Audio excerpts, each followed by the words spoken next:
What's up, everyone? Welcome back to another video. Today, we're going to be talking about Zechariah chapter 1, verse 7 to chapter 2, verse 13.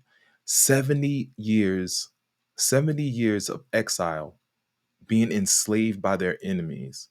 That's what this is about. That's what this chapter is about. If you are studying this chapter, I want to give you some Bible tips so you can be able to understand what this chapter is trying to tell you, and also what God is trying to teach you, the lessons that we are to learn. God gives us these books and these stories so we'll be able to learn from the mistakes that they made so we can become better. So I want to give you some Bible tips, break this down, and so you get a better lesson of what this is. The title of this subject is "The Wonderful Hope God Gives to His Dear People," not to them and to us. So let me take you on this journey and give you break it down for you, break down this chapter, what to look for, and you go and study it for yourself. In the time it takes to read this paragraph, guys, thousands of people across this vast planet will be unalived. The real tragedy is this, that the great majority of them that's unalive will be without even have known the assurance of true security in their life. They will be unalive without ever having known the promise of peace in their lives. And they will also be unalive without ever having coveted guarantees of eternal life, the abundant life that Christ offers. What this tells us is that most people are either living lives of utter despair and hopelessness, or living in a fantasy world where everything will turn out all right. Sadly, these people place their hope in things that simply will not last, such as money, possessions, fame, education, personal strength and talents, and so on. But as believers of God's word, we know that there is only one source of lasting hope, one source of true hope, and that it is found in God alone. He alone holds the world in his mighty hands, and in his hands lay the destiny of every person on earth. Like so many today, the exiles living in Zechariah's day were in desperate need of hope.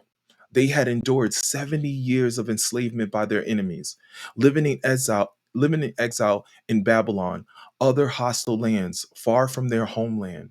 Haggai and Zechariah had prepared the people to hear the message of God's great promises and blessings the Lord wished to pour out on their generation, as well as all future generations, including ours.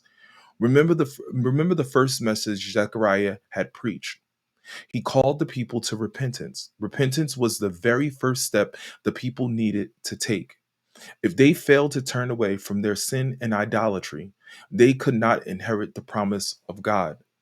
Now that the people had received the call to repentance, they were prepared. They were prepared to receive the message of the promise. These promises of God, among the greatest ever given to the human race, they provided much needed hope to the generation of exiles living far from home in Zechariah's day. God's promise also aroused great hope in the return of exiles who were struggling to restore the Lord's temple in Jerusalem. And these same promises have provided hope to all of God's people living throughout the generations, including today. This is the stirring subject of the present scripture, the wonderful hope of God gives his dear people, covered in chapter 1, verses 7 to chapter 2, verse 13. This chapter is actually broken down, this contextual chapter is actually broken down in three parts. The first part you'll see is the hope of God's watchful care. A vision one would be God's angelic horseman. This is actually covered in chapter 1 verse 7 to verse 17. Let me say that again. Chapter 1 verse 7 all the way to verse 17. The second part you'll see is the hope of victory over all enemies. This is given in the second vision, the horns and craftsmen's.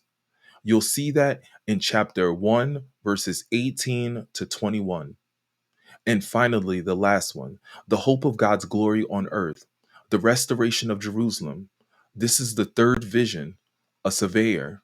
So you're going to see that in chapter 2, verses 1 to 13. If this was helpful to you, please like the video. If you have any questions, put them in the comments below. If you type amen in the comments, I'll give you a personal message. Also, you can always type in my name, which is at the bottom of the screen and in YouTube, and go to the live section, and you'll see this contextual chapter there, and you'll see how I can break it down, and you can see the in-depth study, or you could join us for on live at 5 p.m. Eastern Standard Time. Come over. If you have questions, you can open up your Bible, and we'll take it from there. But I want to thank you for watching. God bless you, God bless your family, and I'll see you in the next video.